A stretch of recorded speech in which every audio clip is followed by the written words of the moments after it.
तो आज हम लोग डिस्कस करेंगे कि कोई पेशेंट इमरजेंसी में गैस्पिंग कंडीशन में आया तो उसको कैसे रिससिटेट करके ट्रीटमेंट देना है ना। तो इनका नाम है विनोद, जो कि हमारे यहाँ रात को 2 बजे गैस्पिंग कंडीशन में आए है ना। गैस्पिंग कंडीशन क्या होता है? जिसमें मरीज का पल्स नहीं मिल रहा, बीपी नहीं मिल रहा और वो गैस्पिंग सांस ले रहा है, सांस के लिए स्ट्रगल कर रहा है ना। तो जब प्राइमरी चेक हुआ इनका तो इनका शुगर आया 32, लेकिन मरीज डायबिटिक नहीं है और पल्स इनका नहीं था, इनका बीपी नहीं था और मरीज अप्रोक्स गैस्पिंग में था। तो इस तरह के मरीज को ठीक करने के लिए हमारे पास टाइम बहुत कम रहता है, जान बचाने के लिए, है ना।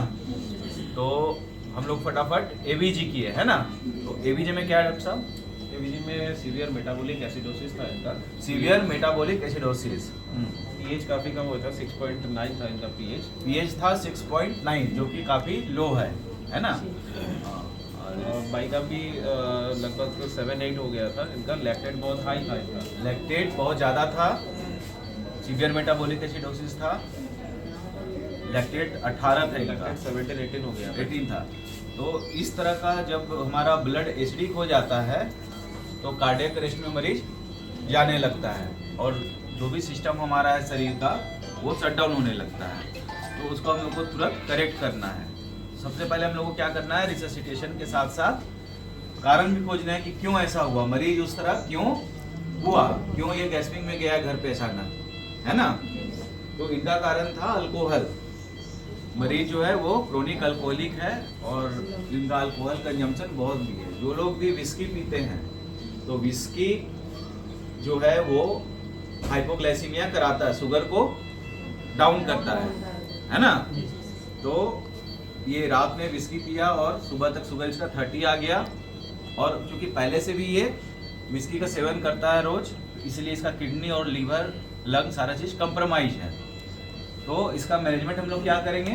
फर्स्ट इनका हम लोग रिससिटेट करने के लिए इनको सीवियर मेटाबॉलिक एसिडोसिस के लिए हम लोग सोडा बाइकार्ब वगैरह जो भी इमरजेंसी ड्रग्स हम लोग देंगे, साथ में ऑक्सीजन सपोर्ट में लेंगे। इनका इन्होंने बताया कि इनका ऑक्सीजन सपोर्ट में लेंगे और बाइकार्ब देंगे। तो इसमें पहला है ABC। हम लोग को एयरवे सिक्योर करना है, ब्रीदिंग सिक्योर करना है और सर्कुलेशन सिक्योर करना है। तो एयरवे के लिए पेशेंट चूंकि गैस्ट्रिक में तो हम लोग इंटूबेट करेंगे। इंटूबेशन इनको किया गया, क्रैश इंटूबेशन, और तुरंत इनको ऑक्सीजन सपोर्ट इंटूबेट करके दिया गया। तो इनका ऑक्सीजन जब आए थे तो 70 था रूम ऑक्सीजन पे, जो थोड़ा इम्प्रूव किया। उसका इन्होंने बाइकार्ब दिया। बीपी नहीं था, पल्स नहीं था, तो पल्स बढ़ाने के लिए, बीपी बढ़ाने के लिए इनको कहाँ डालना पड़ा? सेंट्रल लाइन डालना पड़ा, है ना। सेंट्रल लाइन क्या होता है कोई बता सकते हैं आप लोग? सेंट्रल लाइन जो हम लोग यहाँ नेक में देखिए, ये जो दिख रहा है ना, ये सेंट्रल लाइन है ना। तो ये क्या होता है? सेंट्रल लाइन एक हम लोग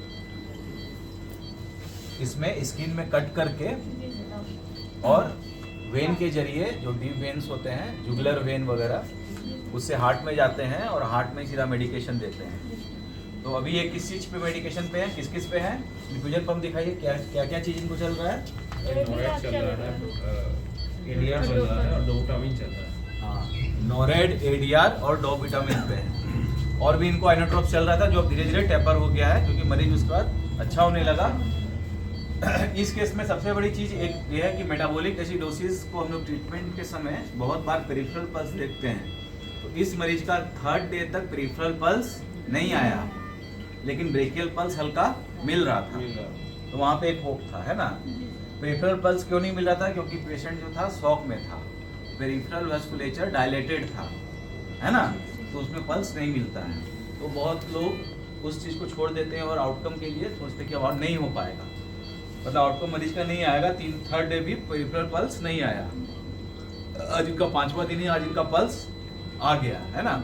और इस पेशेंट में एक और मेडिसिन का यूज हुआ जो काफ़ी अच्छा काम किया, जिसको हम लोग कहते हैं टर्लीप्रेसिन। जी, टर्लीप्रेसिन कहाँ हम लोग देते हैं? हेपेटोरिनल कंप्रोमाइज पेशेंट में। हाँ, हेपेटोरेनल सिंड्रोम में देते हैं, जीआई वेरिसेल ब्लीडिंग में देते हैं, है ना।